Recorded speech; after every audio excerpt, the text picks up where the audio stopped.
Hello, fellow Whovians. I was not on screen and I did not have the right image there. Welcome to another episode of The Legend of the Traveling TARDIS, and welcome to another episode of Dave doing the show on adrenaline and muscle memory. It's going to be fun today. All right. So, today we are going to be talking about 73 yards. Wow. Please put your ratings in the comments. Tell us what you think. But I'm not here to tell you just what I think. I'm going to bring my right-hand human into the conversation because she's going to be pulling my butt out a lot, I think, today, just like last week. Yay! Oh. Hi, Melanie. Hi. Hi, honey. Hi, everybody. Welcome to another banger of a show because I can just feel it in my veins. This is going to be a fun one. Oh, boy. Oh my goodness. I did not know that you were running on fumes already, but okay, I'm glad that you got your water because I hope Neither did I till not long ago. Goodness gracious. Ready to go. No. But then all of a sudden you pushed the button and all of a sudden went, oh. Not that button. I figured it out about 3 minutes ago, but I was busy finishing other things and went, oh, bugger. Anywho, well, the good thing is you have plenty. You have me, and you have the rest of the panelists behind stage, and all of our amazing, lovely viewers that are in the chats that I'm going to be clicking on and trying to bring things up. So as we go along, and we're saying hello to everybody, and good evening, good morning, and all the other fun stuff as we go along. And yeah, as Dave said, put your numbers in there because I will be pulling them up. Yay. Who else is back here? Who else is back here? Well, of course, we've got this wonderful human who made all of this great background that I can't put up in the foreground because I didn't load that. I thought it was loaded. It wasn't. But hi, Kevo. Hello. Hi. Yes. I got to say, Dave, I think this is exactly the sort of energy you want to go into this discussion with. I feel this was overall a very straightforward episode. I'm seeing a lot of people have a lot of questions that I was like, I thought a lot of stuff was implied but understood. But still a really freaky one, a very open-ended one. I'm really excited to get down to it and talk about it. This has definitely encouraged so much discourse and like much more than I have seen in some fandoms in a while. So it's really cool. Exactly. Who else do we have? Of course, from our other end of the world, we have our wonderful Candyman. Hey, Mark. Hey, guys. How you doing? Yeah, for some reason, I just felt I was in like the Waltons here. Good night, John Boy. Especially what Dave's feeling like at the moment. Unlike Kevo, when I first watched it, my brain was a mess when I was watching this episode. And you can go back to a watch live party and you see my brain was scratching at the time. I watched it a couple of times. And it's interesting from a third time, fourth time watch, whether or not you'll get a hold of it or not, but it will be interesting. But I'd love to hear what your scores will all be. Yes. And rounding out our panel for today, the Reverend Amagon, Mark? You bumbling boobs! Right. And that's Tom. Yes. Thank you, Skeletor. Have a good day. You bumbling boob! Look, and now we have Tom. I must have clicked the wrong button and had Skeletor. Finished. Yep. It's his Roger William impression. Yeah. Yes. I can get behind that. Ooh. This worked out. Kevo, it's always beautiful. I know. But like, if we had 6 people, it wouldn't work. We have 5, so we've got the lady right in the middle, whoever, and right it even there. says review of 73 yards. It's just 73 yards away from all of us. Yeah. 73 yards. I think we were like, remember the Titans? Was that a different show? Yeah. So yes, as you said, this was Kevin was saying this is a weird episode, a fabulous. It definitely has, for better reasons than usual, really kind of split the fandom. There's a lot of people who's like, amazing. I don't care what I didn't learn. I know I'll either learn it later or not, and I'm fine with that. Yeah. And then there's the camp of, nah, man, I wanted everything tied up in a nice little. I need bow. answers. Yeah. What are you new here? Yeah. So it has definitely been fascinating.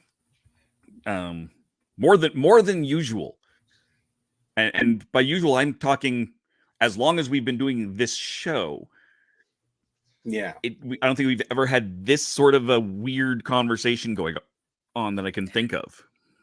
And from what I've seen, it's like the pendulum on this is really wide, because it's not just, oh, it's okay, oh, I don't like it, oh, no, it's like far, because when we get to our rating, I'm on one side of the spectrum where and it's funny for me to go, how could you be on the other side? I don't understand. And it's just, the conversation's coming from it. We'll get into that. We will. Why don't we start with those ratings? And since you're chomping at the bit there, why don't we start with you, Melanie? What did you give it? I'm going back to back again. This was a 10. This was a perfect 10. I thought this was incredible. I thought this was amazing. This was an episode that I'm watching along with my husband, and he was rating this. He gave this a 9.5. But okay. It could be just the way. And then when I went into Discord, and then I went into Tumblr, and I went into Twitter, all the other people, and it's people are like 1s, 2s. This is terrible. Blah blah blah. I'm like, wait, what? Did we watch the same thing? So it's what is it that you yourself, entertainment-wise, are bringing to the table that you just had those receptors for what was being spit out? Or maybe you just didn't? I mean, it's definitely not in any way, shape, or form hey, are you... And this is one thing that I did notice, like on X, Twitter, that you have the people who always automatically turn around and say, oh, well, that's because you're stupid. No, you are. No, you're the one. No. So surprise, that's the platform where that's why, whether you rated it one side or the other, the other side has to be clearly ignorant. It's like, no. People just what they all about. I'm a huge Twilight Zone person. My husband's a huge Twilight Zone person. And if you go back to any of the Rod Serling stuff, a lot of it can be really, really, really, really, really heady. And it can be, and some stuff isn't going to be explained. Some of the stuff is going to be just inferred, and it allows the person who's watching it to infer however they want, because that's how it was directed.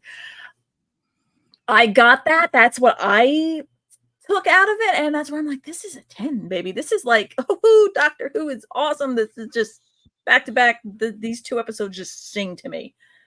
Other people can be different, and I'm good with that. Let's keep going and keep the conversation moving. Exactly. Let's move down to Tom. What did you give it? Ironically enough, I did not give it a 10. Did you give it an 11? No. Did you give it a 4? Okay. Oh no, it's above 5. It's a 6.5. Okay.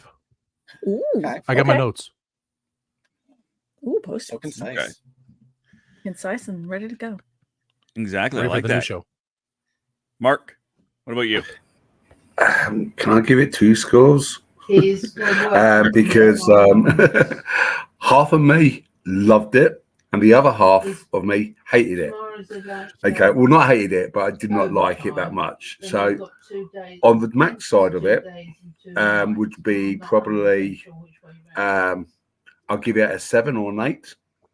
And the other side of the story, I'll probably give it a 4, maybe a 3, because I found this story to be like it changed halfway through it.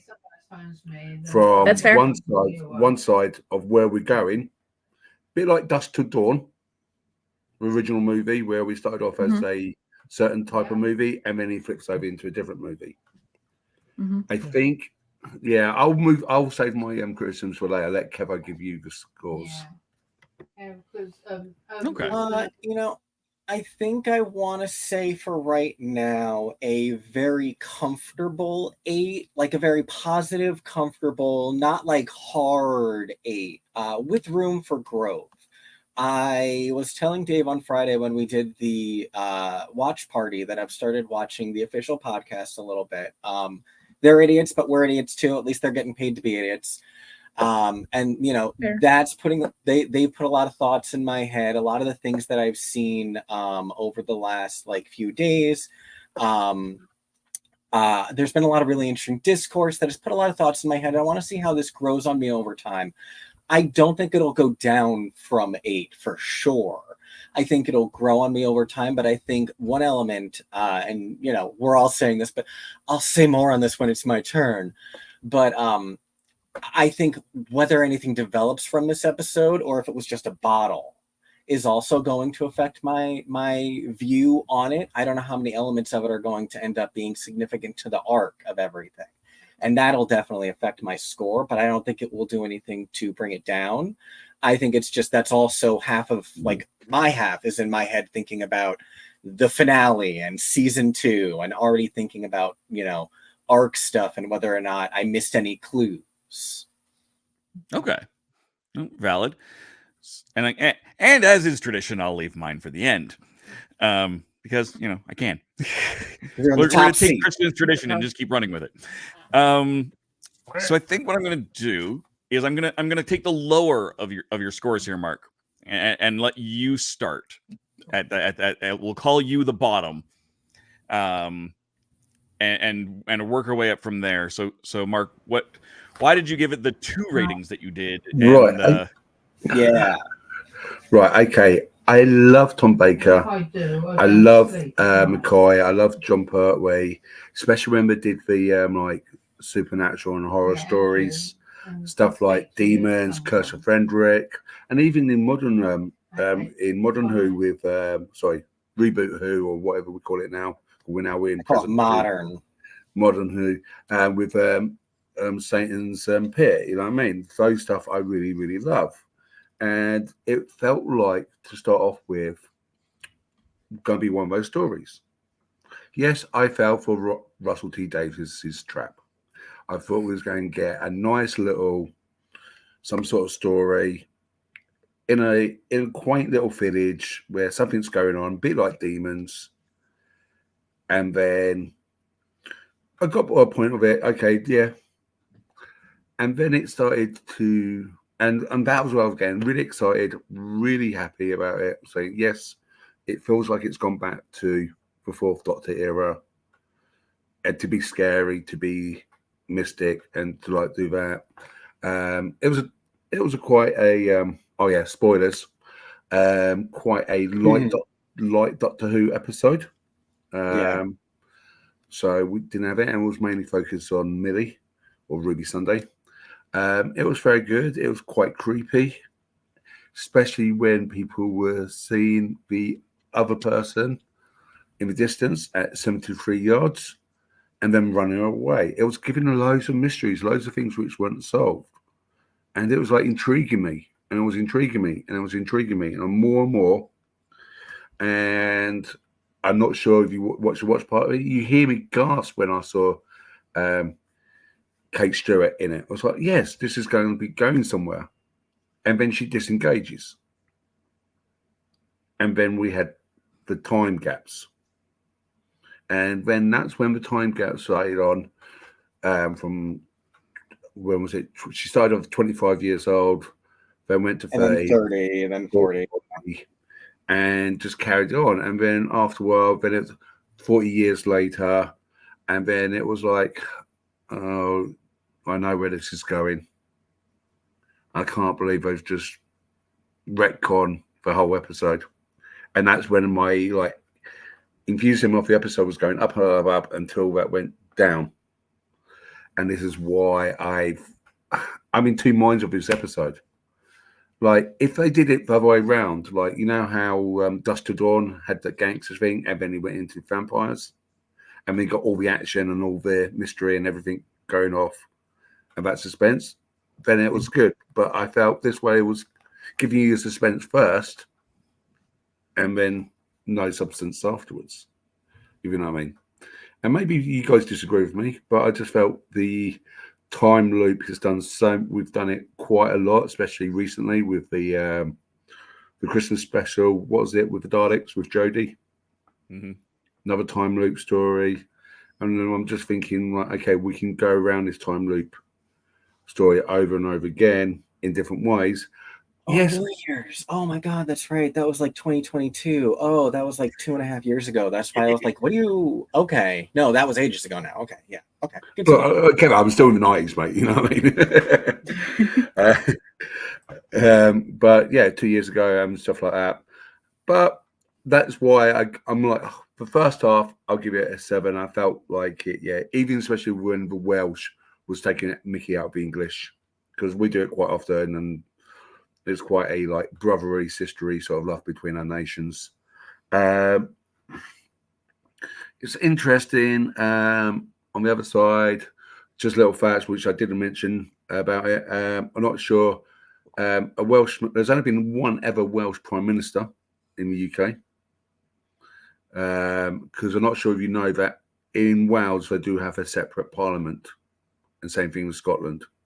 So if that party was in Wales, it wouldn't be going to a prime minister. It will go probably to the Welsh parliament, unless that guy was part of the English party who was Welsh to get into the prime minister's seat.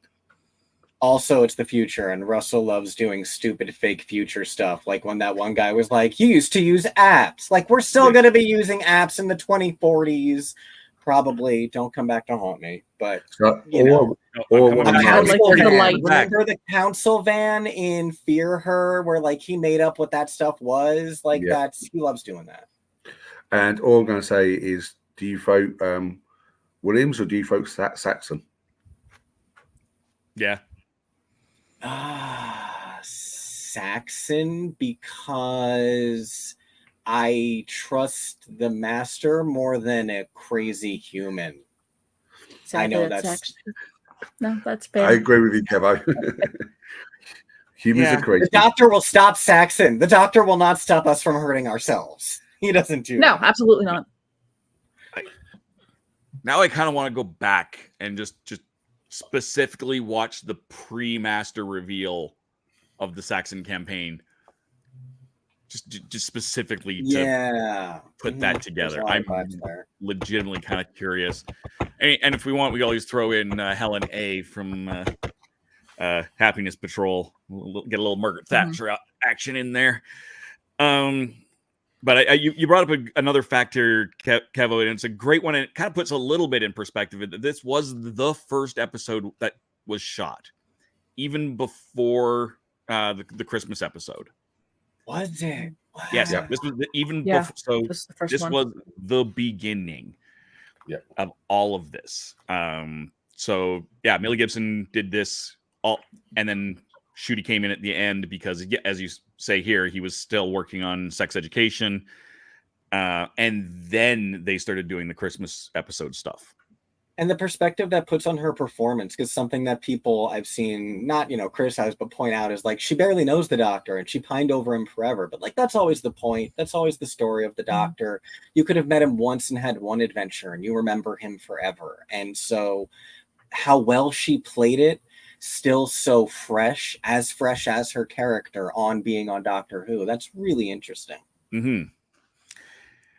Which is why I wanted to bring it back up and really kind of mention that as a very specific thing, because it does. It very much informs her character. Doctor Who at 60 and Beyond. Will Mad Jack come back in another episode? I hope so. I wonder. It'll be interesting. Now the question will be, what will Mad Jack be at that point? Because that is a really interesting question, just again based on the time loop thing. And one of the criticisms has been, oh well, he's talking about this guy before and how horrible he was, and then the time loop hits. But at the same time, she was still elected. In theory, even in that time loop, he still gets elected. He's still a dick. A note that they made on the Doctor Who podcast that I hadn't considered was someone said, "How many times do you think she's done this?" And I was like, "Oh my God, I thought it was once." And so I wonder if that was even part of it. I sort of took it as the fairy ring was meant to bind Mad Jack from becoming the prime minister, and they disturbed it. And so I guess, and I really see it now that they said it, it took so many loops for her to finally stop it. And so the Doctor, because I don't think he mentions him at the end, but he mentions him at the very beginning of the episode, because it's still going to happen. Ruby hasn't kept it from happening again yet. So I think that's part of why he says it at the beginning, but then he doesn't at the end. I don't think that precludes Mad Jack from coming back, because timey-wimey and science fiction, that's even part of why it's so open-ended. But that's where I think that's why he knew at the beginning, but doesn't say it, I think, at the end. He does say at the end. Well, he doesn't say Mad Jack. He said the Prime Minister's name again at the end. Because I rewatched. I wonder if it's still not closed, because did he step on it yet? No, he didn't. He didn't. He said it before he stepped on it. It's all very mysterious, I think, is a huge part of it. Yeah. Which is great. I adore that.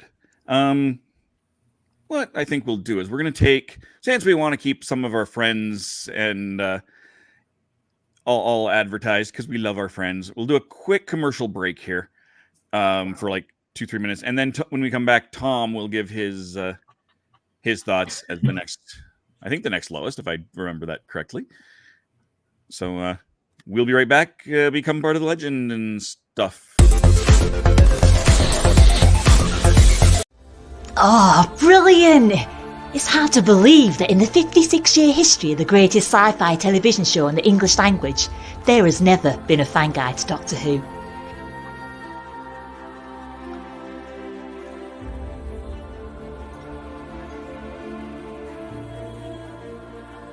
The official books might give you what they think you need to know, but only a guide written by a true fan will give you what you really want to know.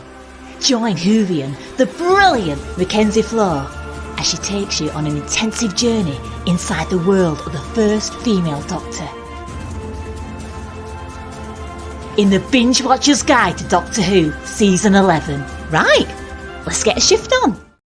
Hey everybody, welcome back to an all-new X's for Show, your premiere show for streaming media content. A great creative team and a great concept that is years in the making. That's certainly one of the interesting things about this as a program. Hot names, even hotter ideas. The silliest version of every single one. Hot names, even hotter ideas. Everybody is so even-keeled. That is a nonsense thing that you just said. I'm not wrong. I've seen all the films. I get what you're saying. I hate it.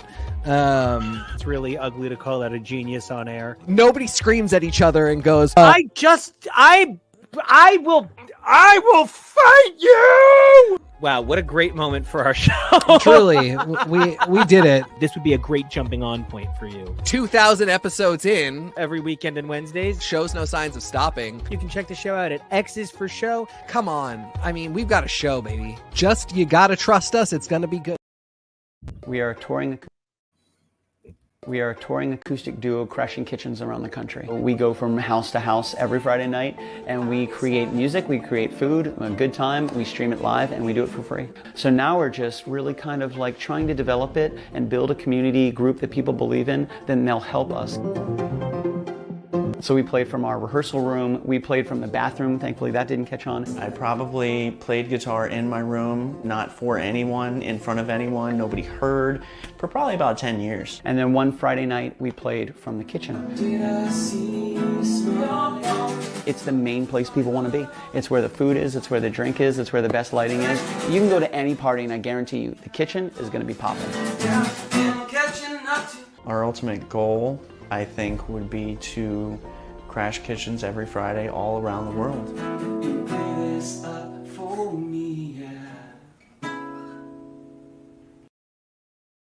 Meet the Doctor. I'm the Doctor. But not the one you were expecting. All right, sexy.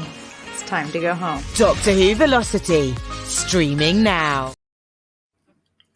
And we're back. As things are popping up in our private chat, Melanie, can you grab I'm assuming Christian posted the image cap, or did you make a... Well, fine. Yeah, okay. Could somebody, find that? I'm assuming you did over on the page. Don't leave. Don't go to our Facebook page. I'll find it. But yeah, we've got a really cool announcement, and I need to turn this thing off because I got distracted. I took advantage of that commercial break to look for something that I wanted to bring up, but I will bring it up when I talk after Tom does his thing now. Hi, Tom. Yeah. Why'd you remind everyone what your rating was and why you gave it such? Oh, let's see. My rating of 6.5. I went with 10 because I love a bit of horror. Mm-hmm. I can tolerate it sometimes, just like the crew here can like me, but can only tolerate me so much. Wow. I can't even hear the grasshoppers. So we're giving you room. Excuse me, sir. You want to be dramatic. Boom. You love me. Anyway, I was okay with not having an intro. Perfectly fine. The idea that the Doctor keeps changing his outfits all the time, not having a one specific say, okay, we see this as this Doctor, this says that Doctor. He just keeps changing outfits all the time. So it didn't bother me at all. A positive thing, besides hair in my mouth, Kate had red fingernails. Saw that too. Mm-hmm. Yeah. Like the ring or tooth. I was brought up. So everything going from 10, then we just bring it down to, let's go with this one. There was a QR code at the cafe, and a lot of people were trying to, freeze frame, try to scan it, and it was nothing. I mean, that would have been a nice little thingamajig.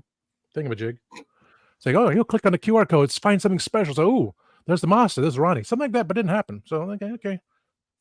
The other one, the old Ruby, because of everything going on, because of Doctor saying Mad Jack again, it's like, and repeating this over and over again, it's like, I didn't even know that.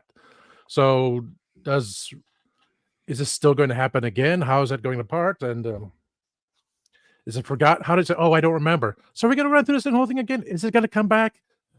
That's a little thing like that kind of like, okay, that did kind of bother me. Someone said it was story was too short.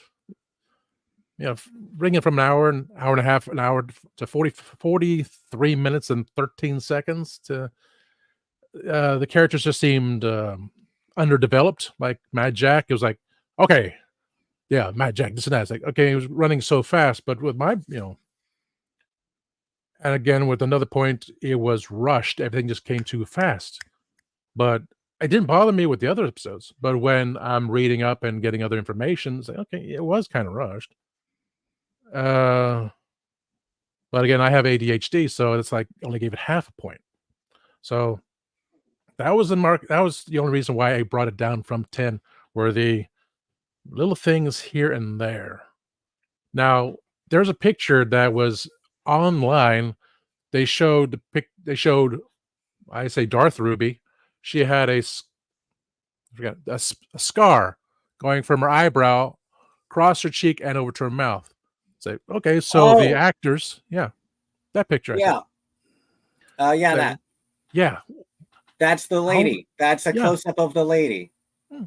How are we supposed to know that? It was for the close-up for the actors to go, oh my god. So that's their little teaser, little having fun with it. And again, people kept saying, well, what did she say? Oh, what did she say? And we have other people like this and that. My friend Ron, his last comment to the one that you commented on, Kevo, Ron said, my theory is she did not actually say anything. It was her mere supernatural existence that caused the fear. Probably something, that's what I took too. I mentioned the idea of her saying, this is my idea, thought, she did this to me, look, or she'll kill you, run for your life, just to give that.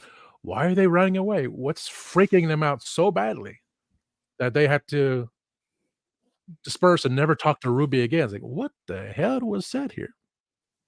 One of the things Russell has said is like, you have to imagine for yourself what could be so horrible that someone could say to you, they could make you run away from and reject your own mother or your own daughter. And you have to ask yourself, and like, as you really, really think, that's the horror, really. Mm-hmm. She's going to make me squeal like a pig. So anything of the sort, like, use your imagination. Anything that's so freakishly disturbing that you don't want to have anything to do with her. That didn't bother me either. But the scar thing, that would have been nice, but to throw away the whole thing, well, this is what she looks like, but we can see it from behind the scenes. Like, okay, that just adds to the fear. Like something, something kind of focused. And apparently, again, from the behind the scenes stuff, it was literally just a way to help break, even at that distance and unclarity, kind of break up her face and add a little bit of extra texture to her, even at that distance. And I feel like it did. I feel like, I'm not saying like I saw the scar in vivid detail, but like I feel like you could kind of, it adds something of it. Like it adds from far away, almost like the shadows, and allows your mind to realize there's her face. And that, especially since she's the woman's very fair skinned, and she has this huge mop of beautiful silver gray hair. I think just having that, the way that framing her, that allowed you to realize that this area here, there's a line between the face and the hair. To allow it to give that. I love that. With Ruby, her changing of age, just wearing a wig, again, that didn't bother me either. I was so into it. I gave this a 10 because it's a horror movie. There's everything there, but going back there and say, well, what did I miss? What am I not seeing here? And it's like, well, that's nitpicking, but these other things, maybe some people have the same ideas. Okay. So one of our own Faith, she had the same score. She posted on Instagram. I said, I did too. Her answers were a little bit different, but still the same idea. I was just going down, and so couldn't give it perfect 10 because I was nitpicking on my own thoughts as well. That's fair. I'm just now since you bring up perfect 10s, and now that I have the graphic here, I might as well pop this in right now. It seems like a good segue. I think they call that a segue. Segue. Isn't it segue? Christian, are you paying attention? Christian, if you're out there, pay attention. Segue. 10,000 subscribers, people. Welcome to the legend of the Traveling TARDIS. We are the largest, fastest growing independent Doctor Who show on the internet. And I will challenge you to find someone who is growing more faster. Bring it on. Bring it. I'm going to start my own channel now. I'm going to fall out my chair. Cool. Well, I'm going to leave this here just to see how long Tom lasts before collapsing, because I'm just that much of a jerk. Meanwhile, I'm just in the background this drinking awesome. my drink. No, not a care in the world. Yeah, thank you for everyone who supported us. Exactly. Thank you so much. Welcome. Joining us and becoming part of the legend. All right. There we go. Oh, yeah. Here's a question. Okay.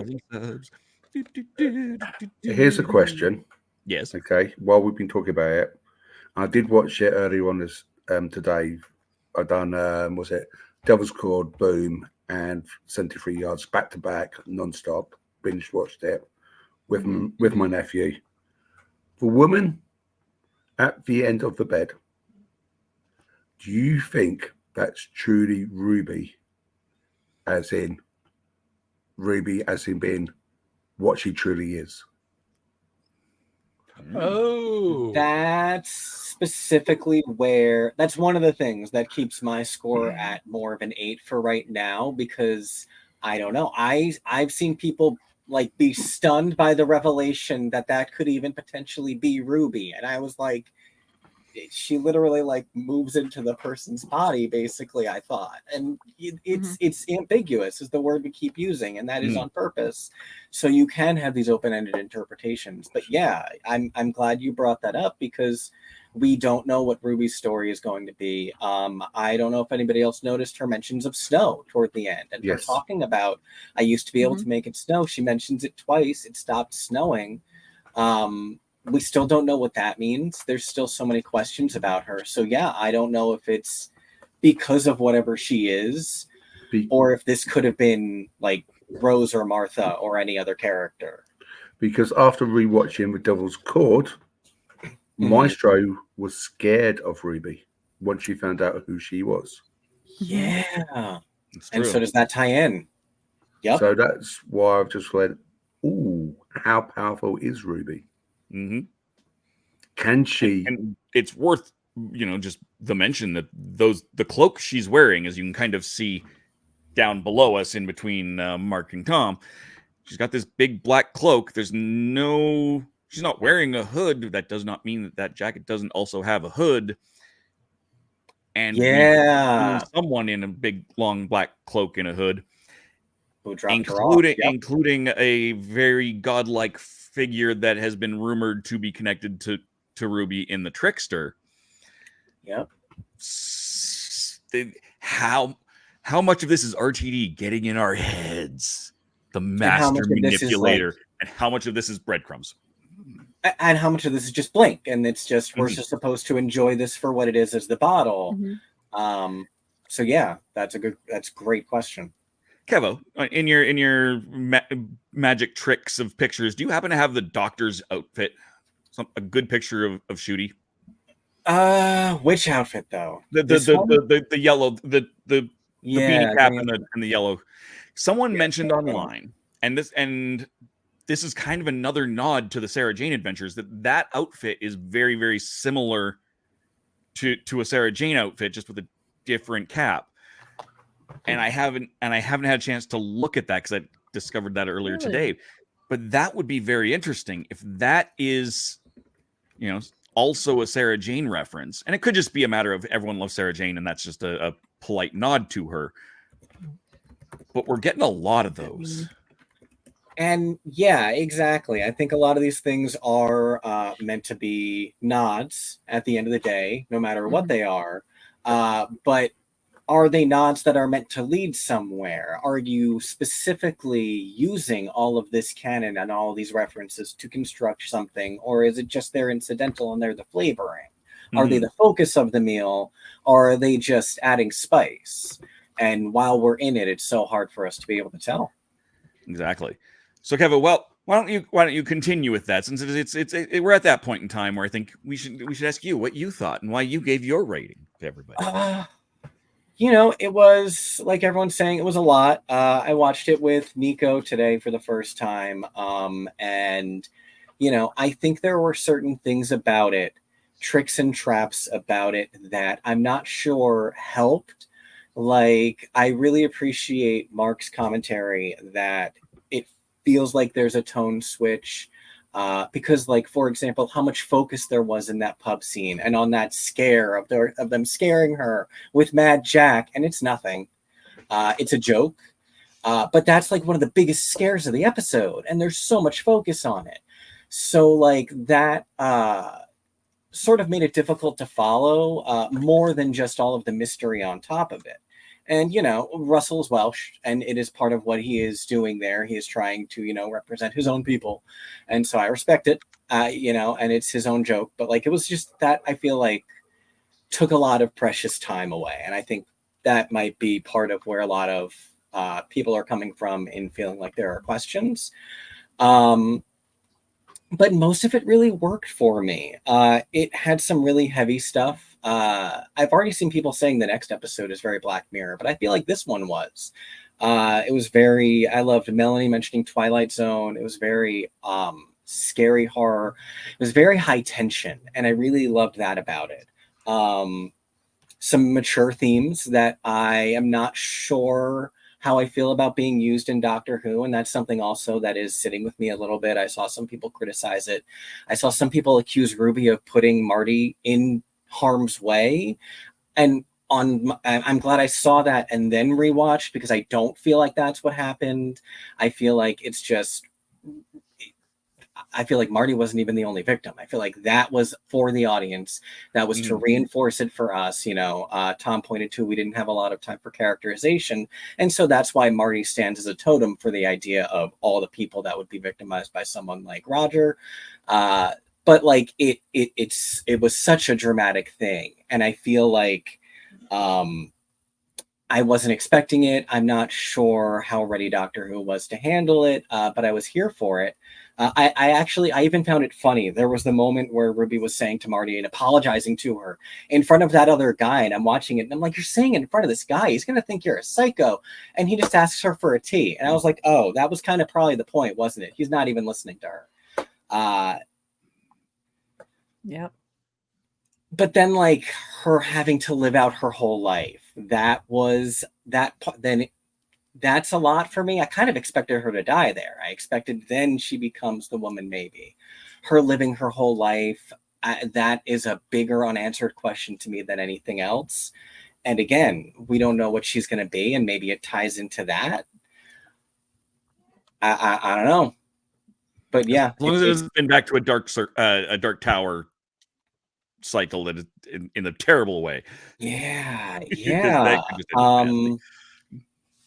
And there's so many things that we even already know we're going to come back to because of the introduction of Monday last week. And so how much could possibly continue to come back up over and over again? And again, I've brought it up previously, the rumor that the Doctor's first viewing of spying on watching Ruby in the bar was coming at the end of the series, going back to her.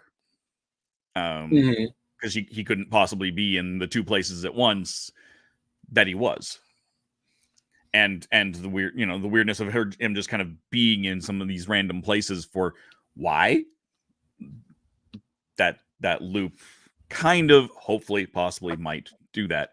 I did thank you, Mark, for sending me the link. There's there's Sarah Jane in that outfit.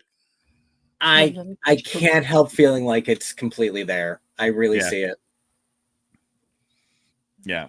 So we'll again nod because it's nice, or breadcrumb down the path of whatever path we're on. Is Russell T Davies giving us breadcrumbs? So we think it's like Fourth Doctor. We had the landmine situation, which is another Fourth Doctor story. We got the yellow girl. I see it. Click. Yeah. Or is he just trying to get all the old generation fans to get hype about it and then just completely steer us in a completely different direction? I mean, I've said in the beginning, Ncuti is very much a Tom Baker-esque Doctor. Just to add to that, but I hadn't connected that dot. Ooh. And I don't even think there's any, like, if it doesn't lead to anything, like if it does lead in another direction, I feel like it is meant to prime us for a direction. I feel like it's meant to evoke that for a reason. I feel like so much of what we're seeing is evoking so much of Doctor from out the last 60 years. Agreed. I see the similarities. Feel the two outfits are different. Yeah. And like I said, it may be nothing. It may be coincidence, like I said, or it may just be an extra, like I said, a breadcrumb that's not really important, but still kind of just one more crumb in the loaf. An Easter egg versus a breadcrumb. An Easter egg. There we go. To me, it's a yellow coat on the cliffs again. So it's a big pop of color. It's nice, and to me, it's very reminiscent of Sarah Jane Smith, but not necessarily too Easter eggy or like crazy. And I can see that be the costuming director. Yeah, sorry. It's definitely been in his color palette. It's definitely Ncuti Gatwa was definitely in autumn. Yes. Yeah, a lot of Ncuti stuff, or just the Doctor stuff, tends to be in that autumn palette anyway. Although even the royal, even his blue 60s thing was very. I could see that blue being a different tertiary color if you were giving it its own kind of chord. Anyway, we're going into color. I think that's a whole other. We could do a whole episode on that suit alone. I think. And I feel like that suit was even meant to evoke the 10th Doctor's blue suit. So even when it's not in his color palette, is it a reference to Old Who? And that's why. Yeah. And also, it is a style of suit that hadn't evolved yet. That peacock style, Well, and I think that might be part of the color as well. They flat out said that the costume designer has said that one of the shirts that he was wearing in was it the last episode? Possibly. It's the white, not this one, but I'm looking for the one that is the white shirt that's got the horizontal pops of color stripes. From Space Babies? I think it's from Space Babies. That particular one. He wears a coat over. I think it's brown, but it's lower cut. You can see like the two chains that he wears. That's the one I think you're pulling up, Kevo. That one. Yeah. The costume designer has flat out said that was picked because each color represents a companion. Because each one of it brings up the colors the companions wear. So they are thinking along these lines. They are thinking color palette, color theory, all that fun stuff. Fun fact: if you're even if it's not breadcrumbs, if you're into that type of thing, watch Breaking Bad because that is a masterclass of color theory in modern. Next week we'll be discussing shooting Gatwa's dress codes. The designer did say that is why that was made, and all of Ncuti Gatwa's clothing is being fabricated for this show. Nothing has been pulled off the rack. So as I'm saying it out loud, I'm going, there's a lot more credence to that being a yellow coat and him wearing a knit cap. Even the leather jacket he wears is from a Doctor Who sketch. Mm-hmm. And with how many outfits he's going through, wow! Yeah, this isn't a Doctor that's got one outfit like Tennant, and then everybody else kinda had. Yeah, I put a huge asterisk on Capaldi because Capaldi cycled through outfits too. But he had like a specific not to this extent. He had a template though, and then did it's like a paper doll. Yeah, but like this is like. Every week Ncuti is wearing something. He doesn't have a base, I feel. He's got the orange brown leather coat in most of his promo stuff. Yeah. But he hasn't even worn that on the show mostly yet. I think a lot of this comes from that, which is that one scene in The Giggle where him and Ruby just are like costumes and they go running. It's that. Yeah. I think that might be what in my head canon that's what happens each episode. I think you're dead on. I really wish they'd kind of smack us with that, just again to end the controversy of it. But while you're being all giddy, Melanie. Yes. with the segues and stuff. Let's let you loose. Yeah, she's got to take a drink and get ready for this. All right. Get ready. Okay, so and go. Yes, I gave this a 10. I think this was just an absolute wonderful episode. I personally think after seeing last week's Boom, that this was once again Stephen Moffat for Boom. Stephen Moffat coming into an RTD production going, yep, let me just go ahead and put my thing all over your show. And I think this episode was RTT going, you know what? You know how you did this to me with Blink? I'm doing it. Now I'm stealing Blink and doing it my way. This was to me Blink. This was the bottle episode that everyone loves talking about, but during the 10th Doctor's run that didn't have the Doctor, but everyone's got to say, you got to watch this episode. This episode's amazing. It's a time loop. We have people it's very timey-wimey and all that kind of stuff. But you barely have the Doctor in it, but it's such a strong episode. I feel that this is a very strong episode. I loved the very beginning of it. I felt I was a little I was on my toes, and in a good way. People can also absolutely say this could also be a bad way. But remember, this is my time to talk. It started off horror, started off mystery. We didn't know what was going on. First, you thought, oh, it's going to be beautiful and whatever. And then you had a little bit of where's the Doctor? What happened to the Doctor? Doctor just disappears. We're not going to delve into Doctor at all. No, we're just going to keep changing the genre of this piece as we go along. Because when she gets into that pub, I think for me as an audience member, I'm going, okay, so what's going on? What's going on? What's going on? All my little Doctor Who senses are all kind of going through. I'm trying to think every catalog of every show of what this could possibly be like. And the first thing I'm thinking is, we haven't established time. We don't know when this is. All the papers that she looked at during her little fairy circle, that could have been at any time. There was nothing there saying this is when you landed. He mentioned what year she was from, but not when. So when could they be? Could that be the thing that's the missing piece? And oh, did I laugh when it was, you want to pay with your phone? What kind of currency is on your phone? What are you talking about? This magic. And then her just with the square reader going, of course we could take your payment with the phone. Threw me for a little bit of a, it has to be a different time. You know, they're in the past. I loved that part. I thought that was so good. That was brilliant. Then we're getting a little bit more midnighty with the horror because now it's all raining and now we're getting into dark and stormy night. And the pub keeper, the innkeeper, all that kind of fun stuff. I can't even think what name I want to give her. I don't want to call her bartender. I loved how just sassy she was. What, Mark? Landlady. Landlady, little kind of. I liked how she, not only is you can see that she runs a little tight ship in her little cheers of whales, that you have your regulars and that they all know each other. And Ruby is just like us. We have no clue who all these people are, but clearly they know one another. So I'm kind of getting that midnight vibe of, oh, we're going to be in this one spot and we got the weird person on the outside and, oh, this is going to be the monster and, oh, what's going to go on? And I loved the older lady, I wouldn't call her a stateswoman because she had the perfect hat. And her writing her notes. And there's so many times I wanted to freeze just to see what the heck she was writing on that thing. And I kind of want to go back and see what she was writing.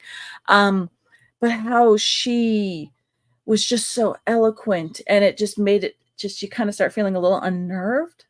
So I'm, again, Twilight Zone person. I'm like, are we having a monsters? Are we having the oh, Lord, I forgot the name of the episode. The episode where they're in the bus and the bus crashes. Or the bridge is down and they're all inside. It's the Martian, I think. Or there's the Venusian. Anyway, you're in there and you're like, somebody's an alien. So I'm thinking, ooh, are we getting that vibe? And then we get all of the different fun of whoever was the director of photography and whoever got to play, who was the director of photography and the person who was in charge of lighting in that whole scene was incredible, because now we're getting the weird angles from really close up, from the bottom, from this way, as they're going, as you're realizing, oh my Lord, that you're realizing something's going on with this fairy circle and there's magic and now there's demons and they're all having a laugh. Yeah. Stop toying with my emotions, RTD. We were already barely into this episode and I'm already invested and I have no idea what the heck's going on. This is very Rod Serling to me, but I'm loving it. I love it. I love it. I love it. So then, okay, we're going to go. The hiker screaming was the first part where I kind of like, okay, what the heck did this lady say? And then you have, I think the name was Josh, him going in, screaming, what the heck did she say? And then everybody doesn't want to say anything. Clearly, when she gets home to mom, and bless her, mom is the top #1 mother, just that booster of, oh no, we got this, honey. I'm going to get my phone. You're going to get your phone. We're going to figure this out. Did not see that turn. Did not, for the life of me, see the turn where she just got into a cab and went, leave me alone. And then when she changed the locks, wait a minute, we went from #1 mom having every mug that says #1 mother to get out of my house. What on earth did what on earth did crazy person say to her? And the reason, and as I'm going, I'm realizing she's not saying anything. She keeps miming the same thing over and over again. And it doesn't, and she's still kind of facing this way because we could tell by the hair and maybe the outline of the face that she's doing this. My posit, down to as we keep going along with other people looking at her and not knowing what she's saying, because let's go one step further real quick. Kate, do not engage, do not talk to her, do not do anything. And they all just, nope. So to me, nobody talked to her.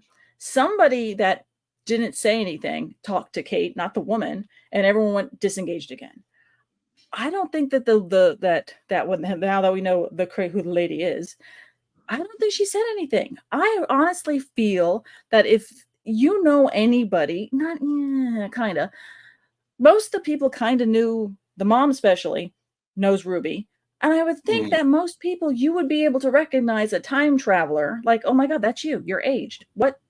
I think people who are not used to time travel, who have no idea what, they're just in a simple little world or whatever. I think that they recognize Ruby as being an older version of themselves and went, what? And they just couldn't they couldn't wrap their normal human minds around it and just said, nope, I'm out. This is some weird, freaky, and then screamed. And hence why they all kept saying, ask her. I don't think that they had a conversation with her again. They're telling everybody, ask Ruby, talk to Ruby. Because clearly if I stumble upon this in the middle of the woods, in the middle of the night, not psyching to me, but I can recognize whether, dot number B is exactly as like dot number A over there that's freaking out. No, talk to dot number A. Number A. Good God. Talk to Ruby. Clearly Ruby knows what the heck's going on because this woman looks like an older Ruby. No. Go collect your lady. I'm out of this. And I really think that most people aren't going to get the time travel thing. My only caveat on that is both when it comes to Kate and Mom, or at least with Unit, I think a Unit person could recognize that was Ruby, because remember they've been taking photos of her and all that kind of stuff, and they finally got up close to go, it's the same woman that we're trying to talk to. They probably told Kate in her ear, like, this is Ruby in here. Maybe we shouldn't be doing this because something's going on, and they know what time loops are, and they probably also know to stay 100 feet away from it. Got away from that. Mom probably figured out quickly. That's my daughter, very old. That's my daughter over there that's freaking out. I need to disengage because my daughter's doing something here. That's my guess. That's what I told my own pea-sized brain, and I'm happy living there. So that's where I went with it. Keep going to as we ended up with the story, because I know I'm running long now. I did not see the ending coming where Ruby decided to use her friend to her advantage. I thought that was so well played. I thought that was so great with her on the pitch and then slowly bringing her there. And then once again, he's going to know that that's an older version of Ruby and was like, nope, got it again. We got the ask her kind of deal. So I loved it. I thought that was amazing. So people who didn't love it, I understand. Not your cup of tea. That's cool.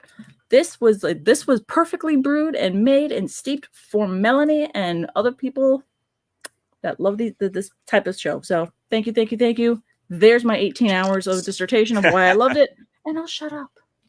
Good, because Nico was about to bringing up what I was about to bring up. I didn't want to interrupt you with it, but Ruby's mom said she looks like what she is. Like she looks like what she looks like. She couldn't actually say it looked like Ruby. Whether that there's more there than just, oh my God, that looks like this is clearly Ruby. There's more there. That's you might not be wrong, but I don't know if you're completely right. And I don't know. I am absolutely open to find out that I'm completely wrong, and I'm going to go on another little version of where we're going to go and how different parts of Blink have been, not retconned, but other things have been added. I hate the term retconning because anytime you do an overlay or you add or try to enhance a story, suddenly you're retconning it. And I'm like, no. Retconning to me is the same thing of going on doing the whole Men in Black thing with the little thing and going, now you don't remember anything. That to me is retconning. So I like the word expanded. Yes, I like expanded. I like enhanced. And sometimes maybe I don't need that extra note or two. That's fine. This is why we have headcanons. Exactly. And this is why I like this show, because you got Melanie's score at being 10, Milo's score at 4, and we can discuss this and we're open about it. And this is what this show's about. It doesn't matter what you rate it, as long as we can talk about it and be open and civil about it. This is why this show is so great. Exactly. No, let's fight over it. How dare you give us a So while you two fight, Chris Chatfield, is it just me, or is that coat more orangey than a bright yellow? I mean, in juxtaposition to Ruby's similar colored polo sweater. Why is my camera off on its own? I have What no the idea hell's what going on it here? You said the word orange, and your camera was like, you know what? Let's go look at your Yeah, Google. that was Here's what extra orange is, if you weird. didn't know. Quick But yeah, footnote: no, who it else? is definitely a Show more of hands. golden. Show of hands. deeper Who's here. surprised that Dave doesn't have a board game on his table right now? Because that's just blank and weird. I mean, they're all back there, so. I so the one I had here last week or on Friday, I packaged up. I actually had a game day out in Acme. Yes, that where all of the Bugs Bunny stuff is made. And we had a little game day there, and I took it out there to a content creator that I love out there, who's borrowed that game, Oath, and the I gotta show off the art now because I took the picture the thing down as well because I was doing something else. Yeah. And yet his camera doesn't follow him off screen. Yeah. Ooh, ooh, ooh. Me solo. There we go. There we go. Why pig? I see pig. I see piggy. I see. Goblins. Oh. So this is some of the art from Letter Games. This is the or Leader Games. They are Root is another one of their games. Most of their stuff uses the same artist, who's just such a beautiful Is the style. pig playable character? But yeah, that if you look up Oath on Kickstarter, they just launched an expansion for this game. It's a game that's not hard to play, but sometimes hard to grasp. Which is also why I lent it to my other friend rather than playing it live as I planned, because I just could not make my brain make it work. But look at me, I'm up here and on the screen and all fun. Oh, I also learned something. I can manually through do things like that. I don't have to just use the I can do it. Party. I can do it without the hand gestures if I want. You have a bubble in time for Dot and Bubble. Exactly. Do it. Which one do I like? Which one do I like? Which is it? Which is it? Dave. Oh, the things. Right. Dave. Sorry. Balloons. What's your rating? They Dave? go behind you. They do.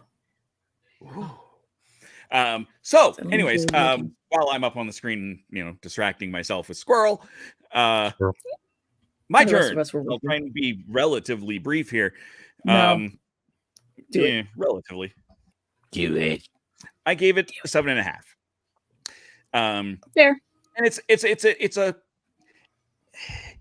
if I was not, and it's a nitpicky 7.5 for largely the same kind of reasons that most of us have given, is those little things. I don't mind that we didn't find out the answers. I don't mind most of stuff, but it was bits and pieces that I would have liked to have seen more of. The pacing has been weird this season. Just full stop. I think everybody can admit that. I said it. I think I've said it on at least 3 different episodes since Christmas that the X episode that we were talking about could have been 2 episodes. Yes. And I think this is another one of those. This could have easily been a 2-parter. Yeah. Because the horror, that first introductory horror side of things, folk horror, was brilliant. So moody, so great. And the political side of things with Roger F. Williams was also really, really good. Cramming the 2 of them into one thing kind of made it the pacing feel weird. So a couple of random things, because I love my folklore and I love looking into things. And I didn't have time to dig nearly as deep as I would have liked. But some random stuff is so Roger F. Williams, he mentions it on the show really quickly that the AP in there is basically Welsh for sun, going back to the patronymic naming of ancient Wales. So he would be, Roger, son of William. But as they probably completely not that, there's also Gwillian, which is the plural of Gwyll.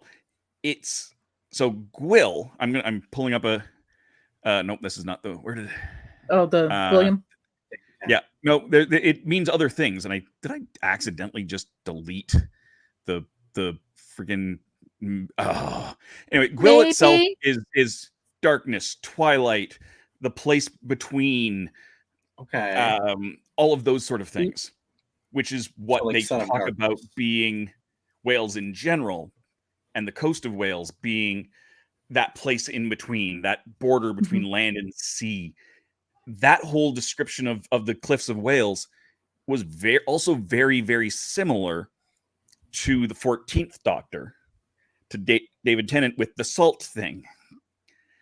I've Oh, yeah. invoked superstition at a place where at a liminal place between where those boundaries are less. That's right, because she brings up the why there's so many castles there. Exactly. And so the plural of Gwil, that is Gwillian, which sounds like William. I don't think there's actually any reason for it other than that. And whether you pronounce the G or not, it depends on the person. But is basically ghosts, spirits, night hag. It's kind of a universal scary, it can describe a lot of what the older Ruby is. She becomes Is Mrs. that Frost. a thing or not? Who knows?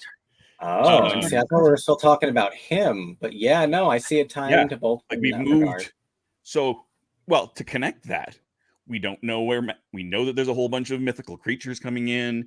We know Mad Jack is more than just the person. Clearly, we don't know how or why, but Roger's son of Gwillian, as opposed to William,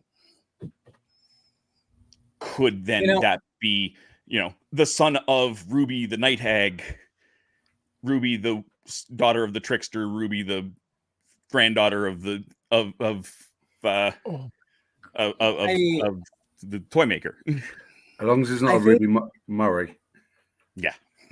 I love all of this, and I love you bringing this conversation because this adds so many layers that I'm sure are probably intentional, but there already was so much. Like I am seeing some people push back against the idea of the second half of this episode being political, and I guess I see it in a way, but it feels a little bit like taking something very weird very personally. I felt, did a really decent job of making Roger Ap William so over the top that he's buying nuclear weapons for Wales, that the idea that anyone is taking that personally, I find it strange. It's just a cartoonish caricature of a generally bad dude, especially because Russell is from Wales. I don't think he means anything personally against the Welsh people or a specific actual existing, that's why it's the Albion Party. He invented something for it. That's why it's in the future. Yes. Because he wanted to give enough distance from today to create the context for someone being that dramatic and over the top. It's not like it was 2026, it was 2046.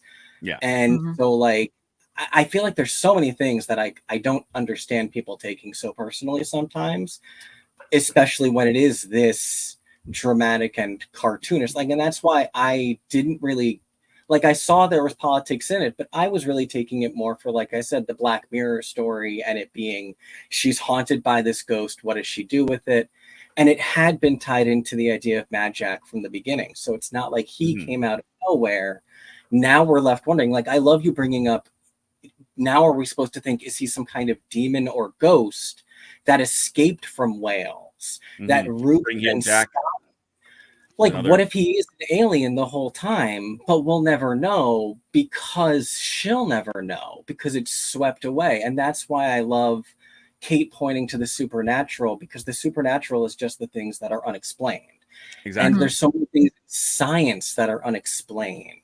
And having just finished every single piece of Star Trek, the original series, so much of it is crap like that, and weird gods and magic and unexplained. And I really appreciate Russell embracing that and using something like this to tell a story like that. Exactly. And so Nico Bat again points out that someone on another channel had mentioned that Sarah Jane Adventures was going to have Sarah's daughter be born at Christmas, child of the trickster. There's a whole storyline that never was able to be done. And we talked about that a bit on on Friday as well. There's that this is feeling like it's being adapted from a story that was not able to be filmed because, of course, she passed away.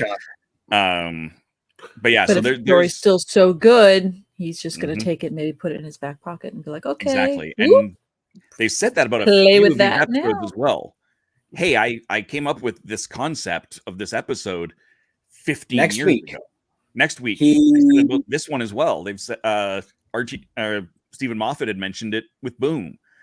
A lot of these were way, going back to when they were still showrunners and writers proper, which is really kind of neat.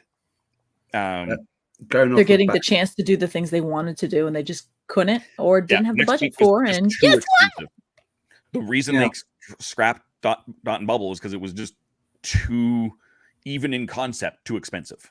Like 14 years ago, yeah. Going on back of what Kevo was saying about it being political, I think it's more wrong timing than more political, because the Prime Minister announced a general election last week. Even though this was shot like a year or 18 months ago, it came out when the Prime Minister of the UK mentioned that he was going for election. Plus the US election. It was just literally everything coincidentally timing at the wrong time. Which is probably why a lot of people are now saying, oh, it's political now because we're going for election time. And there are still people that think it was shot last week. No, it was not. It was 18 months ago or even 2 years ago. Oh, Gadget. Yeah. Oh, whether this is Easter egg, something. It's funny how, boom, the Doctor stepped on the thing with his left foot. He stepped on his right foot with the fairy circle. Like, is there a... Just in general, stepping on a lot of stuff is a theme. Yeah, for sure. exactly. That is noteworthy. So Look down on the crosswalk. I was going to say the same thing, Gadget. Yep, we totally Simpsoned it. Unless there was the same fairies in Torchwood which made that circle. It's possible. I mean, fairy circles, we could do it. We could do a whole series on fairy circles because there's way more to it than just. Not all of them are made by fairies. This one was clearly meant as a similar to the salt as a binding spell. They really have problems stepping on things because even Millie, Ruby had stepped on the butterfly. Yep. Yeah. It's like, guys, stop! Look where you're walking. Just look down. Everybody. Landmine. Oh, fairy circle. I would be remiss if I didn't let us speak very briefly. Speaking of people stepping and going places and doing things, this week's appearance from Susan Twist. I just thought that would be a fun segue. I didn't know if we had anything, but yeah.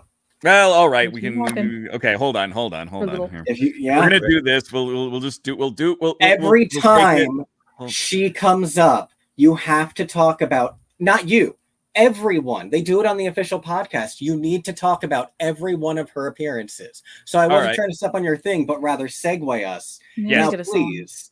I wasn't ready for that, so we'll do that now. What was that again, Kevo? Sorry, you were saying something about walking. There's always what? There's always a twist at the end. That's right. There's always a twist at the end here in The Legend of the Traveling TARDIS, where I look at the life and times of one Susan Twist. Week after week after week after week. We, of course, first met Susan Twist in Wild Blue Yonder. Seen here, talking to Sir Isaac Newton and asking what suntan oil he uses. Our keen-eyed British friends next saw Susan Twist in the background of a RTD interview. And we see her here, looking very much like a unit photographer took her portrait. After the 60th anniversary specials, we would next see Susan Twist asking for a Christmas carol written 60 years before the birth of Isaac Newton, who was, of course, born on Christmas. Speaking of babies being born, we would next see Susan Twist in Space Babies. Seen here, saying exactly what she thinks of her employers for only caring about babies until they're born. Now, of course, that's not terribly funny, but it's only slightly less funny than our next appearance of Susan Twist, which was, of course, in The Devil's Cord, where she is seen here complaining about capitalism and overcharging for a cup of tea. And then here in Boom as the personification of that capitalism, showing us just how much life and death costs. This week, we left political commentary behind us, and we see Ms. Twist here about to do an inadvertent cross-country skiing sprint without skis or snow. Be sure to join us again next week because...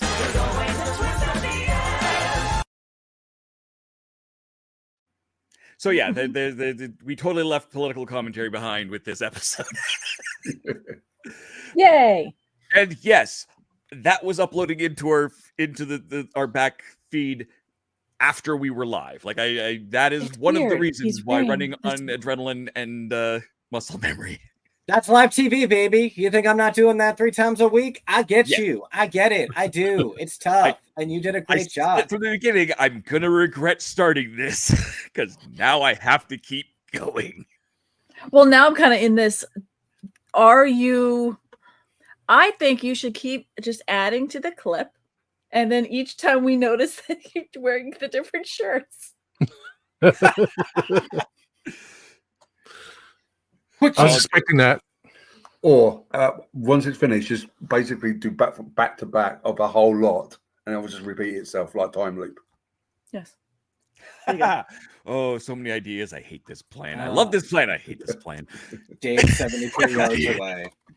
But yeah, we are going to get more Susan Twists. So we got all of it. And do you know what occurred to me halfway through this episode is we're going to see people cosplaying 73-yard lady at conventions, and you have to make sure you're getting a picture of her from across the convention floor, otherwise it's not right. And they're going to memorize her little Macarena thing. Which is, there was a lot of questions, because let's address it, because we didn't kind of explicitly bring it up. What was that sign language? No, that was not American, British, or any other sign language. She made that up completely. That is been announced and told. No, that was all full of it. And no, we will never find out what she actually said. So enjoy it. Because there's a lot of gestures like her, like doing that with her heart and stuff. So yeah. I also again we got. We'll cut this off in a couple more minutes here, but I wanted to say the aging of her. There's been a lot of griping. Oh, how she can't possibly look that good.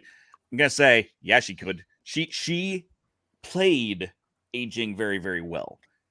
She was 18 when that was shot. Like but she handled it very, very well. It was subtle, and you know what? I know people that are 40 that in the right outfit would pass for 16. Like you just not everybody looks like freaking B. Arthur at 40. We're not doing the Golden Girls with although that would be kind of interesting. Amy Pond in here, old Amy, old Ruby. No, we're not doing Golden Girls, the companion edition here. That was a great show, but it warped an entire generation's perception of what a 50-year-old should look like. Yes. Go look at Hot in Cleveland instead. That's what women look like in their 50s now. The problem is watch Cocoon. Those people are all in their 50s. Yeah, that didn't warp it. That's the worst part. That's just how everybody that's what it was. That's how the world was back then. Yeah, you're right. Lunacy. I've been watching Jag, and it started in the mid-90s, and the amount of just 90s-ness, not in style, but in like clearly in attitude. Everyone's got a cigar in their mouth. All of the things you go, oh. Meanwhile, my nemesis, Vanessa Williams, is like in her mid-60s, and she just put out a whole new single about like how great her legs are and how she loves dancing. So like, that's just, it's different. It's a different world than where you come from. So yeah, no. So you know what? I'm with all the mavity of this twist. Yes. No, I am super. Did the doctor make the circle? I don't think so. But maybe. Possibly, if it's Merlin. Yeah. There's also there's so many things that they could go with this. Big Finish audience gotta be salivating. Yeah. It's like who made the circle, when they made the circle. We got a whole giant 10 years of shooty audio dramas being planned. Meanwhile, the guys at Cubicle 7 are going, oh God, I got to make this into an RPG. Oh no. Did anyone count out how many relationships Millie had during this season, during this episode? Because you went through a lot of boyfriends. Three? I think, yeah, at least. But yeah, I'm sure there was more, but also not necessarily. So let's. But I think we've talked this to death. We all know I think we've hit every angle we possibly can with it. So just a reminder to everybody that Friday night we will be back, or Saturday morning if you're Mark, for Dot and Bubble. We will have a traditional live watch party at midnight London time, and we'll go from there. And sorry, oh cool, we're in the process of booking some guests for after this is done, so we're gonna have some great stuff after. But Friday we've got their watch, so check that out. And of course, same time next week we will be reviewing Dot and Bubble. In the meantime, Rev, where can we find you? What are you doing? Where can we find you? If you type in TASE, TASE, T period KAAAKE exclamation point, you can find me on YouTube.com without having to go through the entire address. I'm going to do a review on certain things. Gonna show off my T-shirt, which I got from Gadget's site, and I adapted it. So it says, "Hello there, it's your boy, Tasty Cake." And I watched, I liked, I subscribed. Gadget Vlogs, Legendary TARDIS, me. But all I got was this T-shirt. Yay! Best $30 ever spent. That's stuff like that. And Mark, are you anywhere interesting? I'm not interested, but a little bit of information for the UK audience. The last episode of Doctor Who will be in big screens across the nation. Jealous. They're doing 11 o'clock start with the previous week, and then it will automatically go into the final episode at midnight.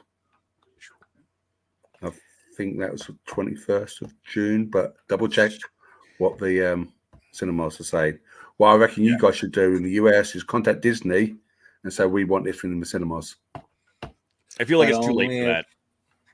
Only if it actually airs at UK midnight, though. I'm not going to watch that at theaters at midnight. No, I mean, it would be it would be simultaneous with us, and that's cinemas I've read are it's dead. selling out theaters though, so good for them. Yeah, no, I'm super excited to hear about that. Melanie, where are you at? What are you doing? Anything interesting? I'm slowly trying to remember what life is. Because I was just trying to figure out, I was just trying to look for the time, the dates, and I have it isn't. So if you're in the Tampa Bay area, the Dunedin Fine Arts Festival is having a 100 Women in Art History exhibit. One of my pieces was in it, so cool. I'm just showing you a quick little. So my artist was on. Thank you. Was based on Amrita Shergill, who was an Indian artist in like 1930s. She did a lot of portraits, and I can go on and on and on about her. So that was my piece. That was inspired by one of her pieces. Her piece is called Three Girls. Mine is called Three Modern Girls, and all that kind of fun stuff. But yeah, this past weekend, Melanie just sat down on Memorial Day weekend and just played Baldur's Gate 3 for most of every waking hour. So it was just nice to disconnect. But anyway, yeah, you can find me on Pieces of Melee. That's my Instagram. I was just kind of, like I said, I disconnected for a little bit between work and everything else. So you can follow me there. I might start doing things again. I don't know. Probably just going to maybe I'll just do a Twitch and just start playing Baldur's Gate there. Everyone can enjoy watching my drow. Anyway. And Mr. Kevo, what about you? Where can we find you other than on Friday here on our live watch party? Yes. Well, you can find me over on X's for Show on Friday, there will be another episode of Drag Race All-Stars 9, and so we'll be covering that this weekend. We will also be covering, which drops Thursday, the series finale of Star Trek Discovery. Very sad. Really, really enjoy that show. It's silly. It's fun. A lot of people say it's too emotional. I think you need to go to therapy, but whatever. I'm going to miss it, and I'm really glad that the new spin-off is being set in the same era. I have really, really entered my Star Trek era in the last year. We binged all of TOS in preparation for the series finale of Discovery, so we can have seen everything. We watched all those movies this weekend, all six of them. We watched all 6. We certainly did. Those are movies. So, an interesting fact, which is, of course, being it when it ends, it will have run 11 days longer than the longest previous Star Trek. Star Trek Discovery, the Star Trek that everybody keeps saying isn't real Star Trek, actually ran by time, not by episodes, by time longer than any other Star Trek. It comes in 11 days longer and 111 episodes shy of The Next Generation. There's your Star Trek fact for the day. I mean, I've seen it all. None of it's not Trek. Exactly. It's all different. It depends on what you like. Enterprise went some weird places, especially with terrorism and beat stuff, but it's still Trek. There's a core, and it is about exploration and cooperation. And if you're not about that, then live long and prosper, brother. All Trek is good Trek, just like all Who is good Who. Yeah. Even if you don't like it, someone else does. So I got a box. I've been hyping this box for how long have I been hyping this box? A couple of weeks now. Yeah, I'm not going to open it today either. There's a frig. I'm going to hype it for longer. No, next week. FRPG. Sorry. No, it's not. It's not the fridge. He already revealed the fridge on Friday, Melanie. Yeah, we already saw the fridge. We got it plugged in. It worked. No. But next week, after Legend of the Traveling TARDIS, I'm gonna open this puppy up. I'm hoping to invite a few friends. Some you may know, some you may not. I'll be live at 9 p.m. Eastern, 7 p.m. for me. Middle of the bloody night for Mark. Sorry, Mark. But yeah, 3 a.m. And I can't express just how excited I am. Like I said, this has been like burning my shelf down because I know what this is, and I know what's in it ish. And then open it. Then reopen it. Then retape it. Oh, that's the thing. I'm gonna open it live. It'll be about an hour. I'm gonna open it live, chat about it, and that video is not going to stay online because this is something that doesn't come out for a few more weeks. So I'm going to be opening it, showing it off real quick, and that video is going to come down almost immediately. Get your screenshots ready, people. Until the actual June 22nd, when everybody else can see this. So when is this happening? So I know when to screenshot and get your animated GIFs out. Yeah. The opening of this will be next week after Legend of the Traveling TARDIS, 9 p.m. Eastern, 7 p.m. Mountain. Sweet. I'll have my Photoshop over on ready. TheRatHole.ca YouTube channel, youtube.com/TheRatHole.ca. I haven't decided if I'm going to put it up on my Twitch or not. Probably will. I think I can read stuff from Twitch. But yeah, that's where this is going to be getting open. Finally. Yeah. Finally. I've been fighting my brain and trying to finish off another Doctor Who the role-playing game review. So hopefully that'll be up possibly even this week, probably next week. And other than that, you can find me here on the Legend of the Traveling TARDIS with all of these other wonderful human beings and 10,000 of you at home. That's right. Still can't believe that. Why? Of you at home. Why? Because I love you, awesome. But also why? All for you, Melanie. Yes, it's the Melanie fan show. We do this and then we do this and look, it's all about the Melanie, and all we get is Melanie's hand. You know my face. And I got the Melanie. Behind the Mel.